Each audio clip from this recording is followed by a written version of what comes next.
Good morning, good evening, good afternoon, ladies and gentlemen. Welcome to another scene of London Ascending. Um, this scene is a continuation on a previous scene, which was again a continuation of a scene before that where matters kind of got out of hand and people were calling on the Sheriff and Brymonton Council now to make a decision in this matter. Uh, for this, Diana's decided to at least hear everyone on what they have to say regarding the events and has rung up Lord Shirley Farage for an appointment so that they could discuss things.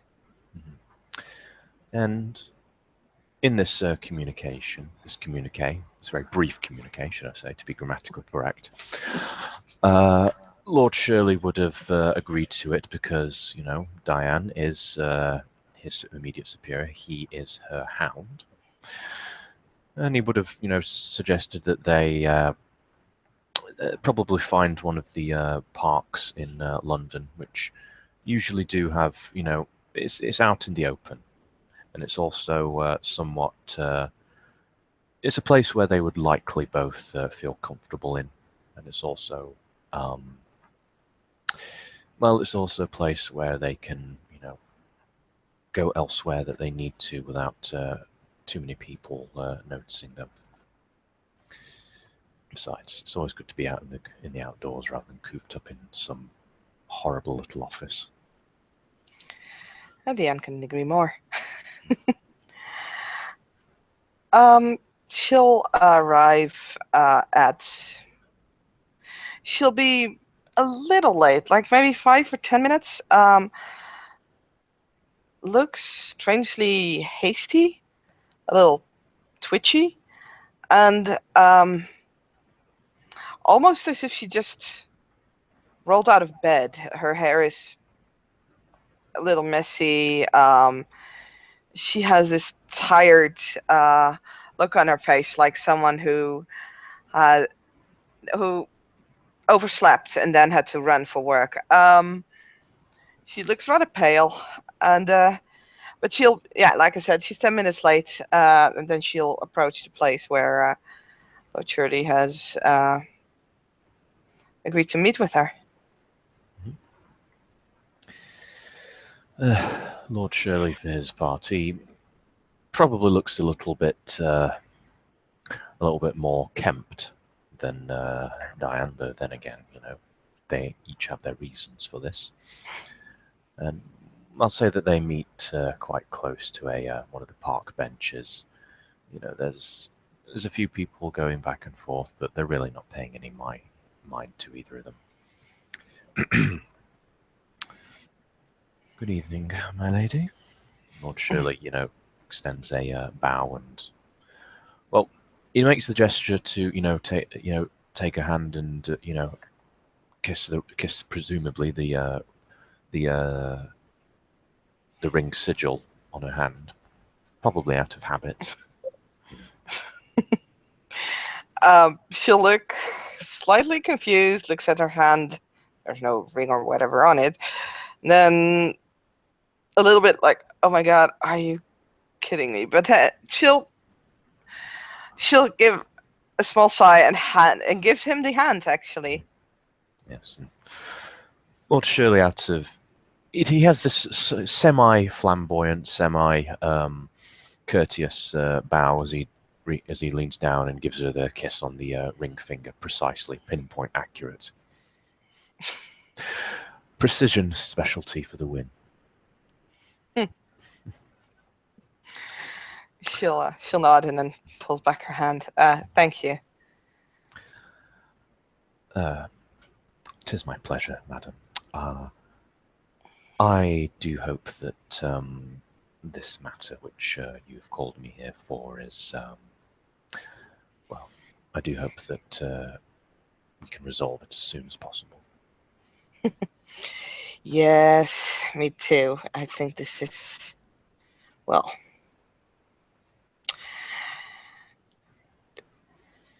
you know why you're here. Why I've asked you to join me, right?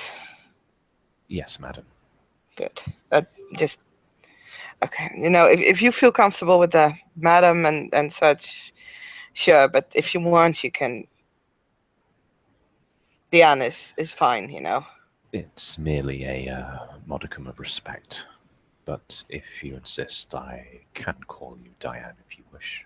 I don't insist on anything really. Whatever you like, and she'll walk over to a bench and Lord Shirley almost slumps down. Lord Shirley follows and takes a seat on the. I'm assuming it's like one of those, picnic benches, so he sits on the opposite side. Hmm. Where was it that you would like me to begin? Um,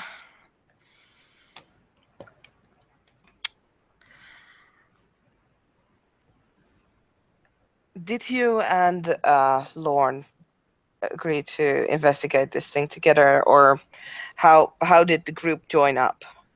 How did the group come together?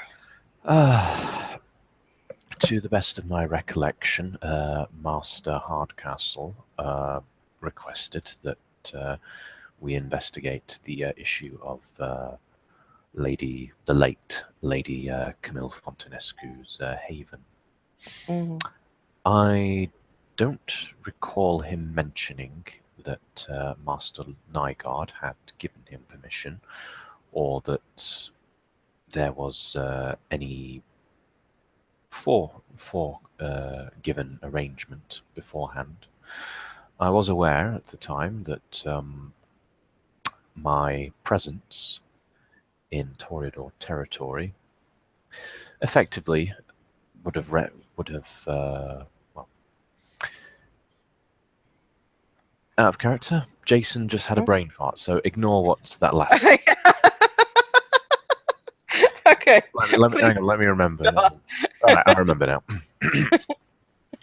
I was presently familiar with Master Nygaard's declaration that Toreador territory was to be closed to other clans, or at least those without the authority to be there, for the time being, considering recent events.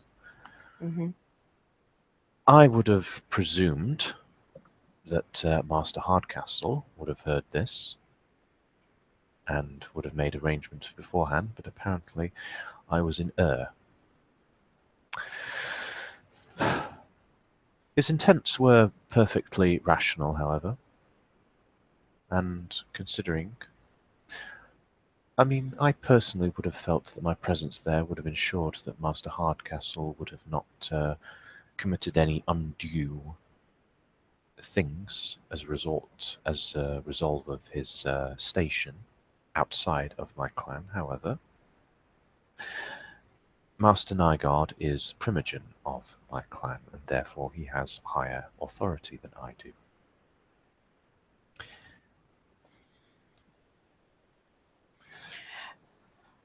Yes.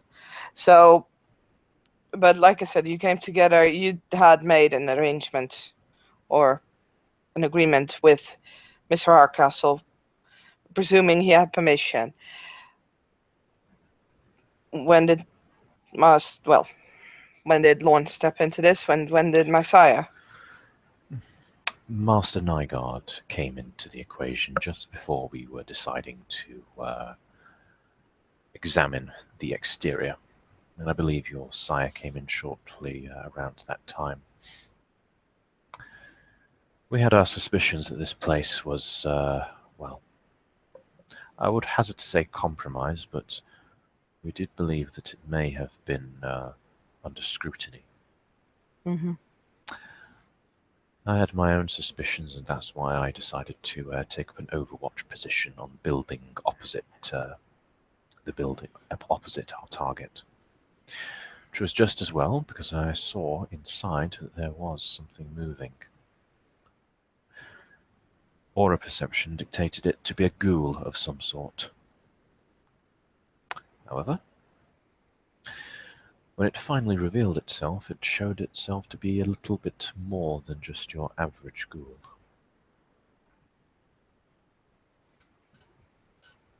The hound creature. And that was one. Correct. Yes. Hmm. There were 2 hounds there, and 2 of Mhm. these fiendish creatures, not all that dissimilar to the things that we encountered underground a few months ago. Yeah. A little bit more larger, more elaborate, but still Mhm. a ghoul type creature of some description. Right. So you were up on the rooftops. You weren't near the party when this happened. No, but I could observe them through my scope. I could see Okay. what was going on. I did not overhear anything that any of them were saying, but I could see from the movements and everything that happened therefore after that there was something going on. Of course, at the time I was more concerned with ensuring that all respective parties were given as much protection as I could from a distance, Yes. which is quite considerable.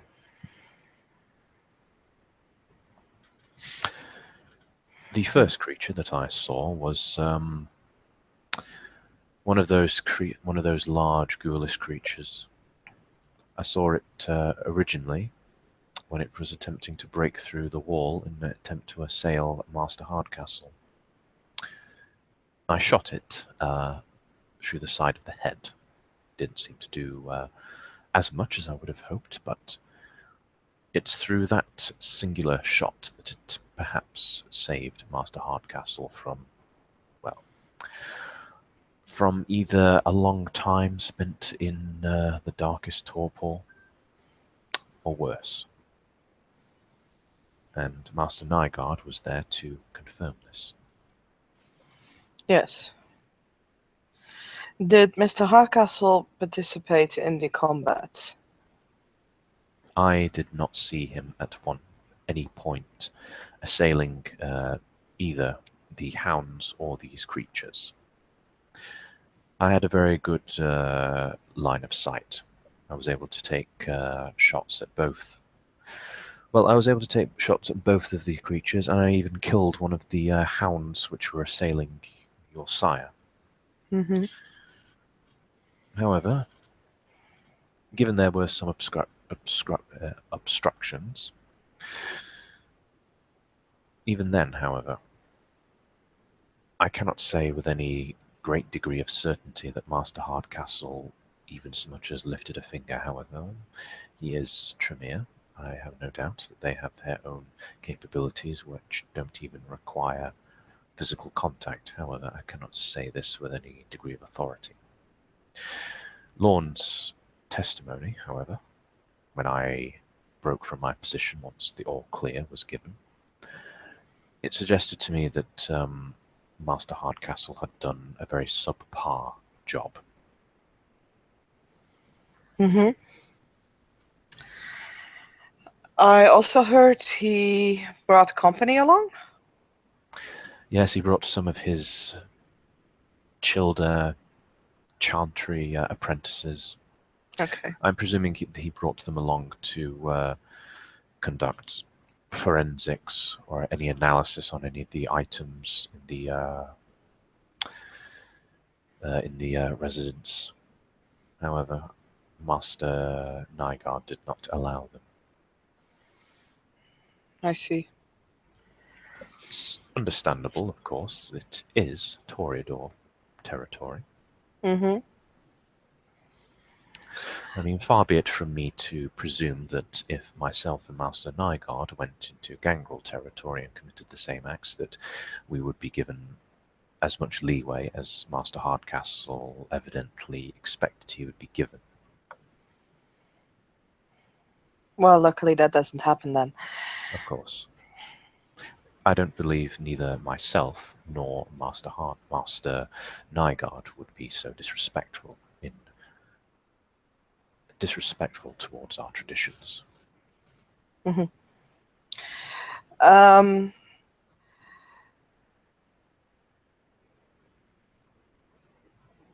what is your opinion on the demands that Lord Nygaard has regarding Mr. Hardcastle right now? I am not presently aware of the demands. Okay. If you would educate me as such. I would, but before, I would like to ask you a question. Of course. You're a hound, like I'm sheriff, and we sometimes have to make judgment calls on a moment's notice. You don't need to do this at a moment's notice, of course, but given the situation, how would you have reacted were you to stand in Mr. Lorne Nygaard's shoes? Just out of curiosity, I have little knowledge on your clan. In what respect, madam? Well, Regarding if I were in Lorne's position. yes. Were you Primogen and had you forbidden people to enter your domain, how would you react? What would your reaction be? What would your demands be? If I were in his position, madam, it's very likely I would not have put it on as, well, as heavy as Master Nygaard has. I have a slight difference of opinion when it comes to how I would run my own clan. However, I am not in that position, and I do not fault Master Nygaard for overreacting in this sense. I'm not saying he's specifically overreacting. Don't worry. Please, go on. Without knowing the exactness of the demands, I would have said that at least Master Hardcastle should have respected the traditions of territory Mm-hmm. and the acknowledgement of certain boons. As I said, I do believe that Master Nygaard and I would have a difference of opinion when it comes to the exactness of the boons. However, given the circumstances and given the speed of which we had to move at that time, I'm failing to find Master filing. I'll learn how to speak English eventually. I am failing to find too much in the way of fault from Master Nygaard. Thank you. Uh, It is a very unwholesome and, one would hazard to say, tragic occurrence. However, we have our laws for a reason. that we do, and it's our task to uphold them. I don't feel, personally speaking, that this is a irreparable issue. I hope not.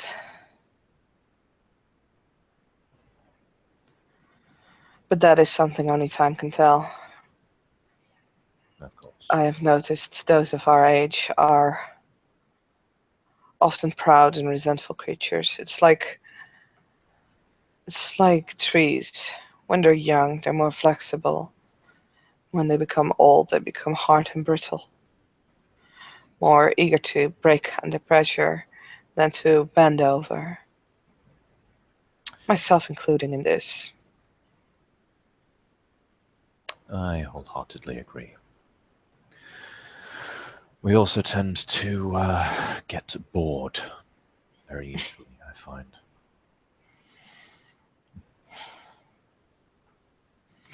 Well, who knows? Maybe tonight will at least bring some relief of that boredom. Indeed. I've already finished cleaning my Farquharson, and I do believe that I will get some use out of the Wembley. I'm counting on it.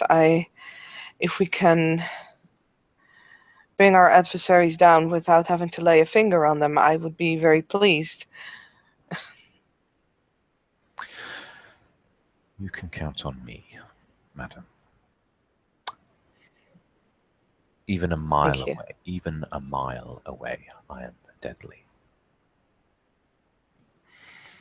I'm afraid we won't have that overview in the tunnels, but, well, it's good to have someone who is very experienced at long distance. Thank you. I look forward to having you fight on my side. I'm also very good at tracking and hunting, both human and animal targets. I did a lot of it when I was in the Indian Raj and on the plains, the savannah of South Africa, the Congo, the jungles. I've learnt and All have these exotic perfected. places. It was during my breathing days when I was in the army, in Her Royal Majesty's expedition forces. I hunted Afrikaners, I hunted thuggies, I hunted elephants, tigers, lions. You always make me jealous. I have not hunted more than moose and foxes, and seagull and fish. There is some merit to them. They are oddly elusive when they wish to be. Though personally, I've always preferred to hunt a hunter prey that can fight back. There's no sport otherwise. Hmm. Hunting in itself doesn't have to be a sport. I prefer to take something and someone out quickly while I'm in the advantage. I'm not looking for a fair fight. I'm looking for one in which I will win. I would disagree, but I won't dispute, madam. We all have There our own is there is a styles. yes, and there is a painted difference between hunting for pleasure and hunting in war, which this most undoubtedly is. This is very true. And the end will rise. I thank you very much. If there is anything regarding this matter that you would feel the need to bring to me, you will know where to find me. You can send word to Mr. Fisher's Haven. If there is one suggestion I might make, Diane, Feel free. in order to satisfy both Master Hardcastle and Master Nygaard, I think perhaps in order to respect our tradition of boons and to make sure that the slate is wiped clean, perhaps it might be an idea to suggest that, well, learning a discipline outside of one's own clan is a rather prestigious and very expensive boon. And there have been, well, my own debts, although they have been wiped clean in the eyes of the Harpies, I do feel that in this regard we could come to a mutual agreement if Master Hardcastle would be willing to teach a discipline in exchange for all accounts being wiped. I do believe that, if nothing else, it would serve to only bind maintain the bindings of unity that our clans have had since coming to London and in the last 6 months or so. Especially considering we are virtually under siege by these ruffians that call themselves Sabbat. It would do us all well if we were to unify, if nothing else, than for our own mutual survival. I do agree, and I will take your suggestion into careful consideration. Thank you. You're welcome. And I will see you later in the night then. I shall see you later. And Diane will move away. And Lord Shirley will, once he gets out of his seat, he will leave and head back to start making preparations. And with that, we can end the scene. Thank you, Play, for playing, and thank you, future watchers, for watching. And we will see you again this night on London Ascending. Goodbye.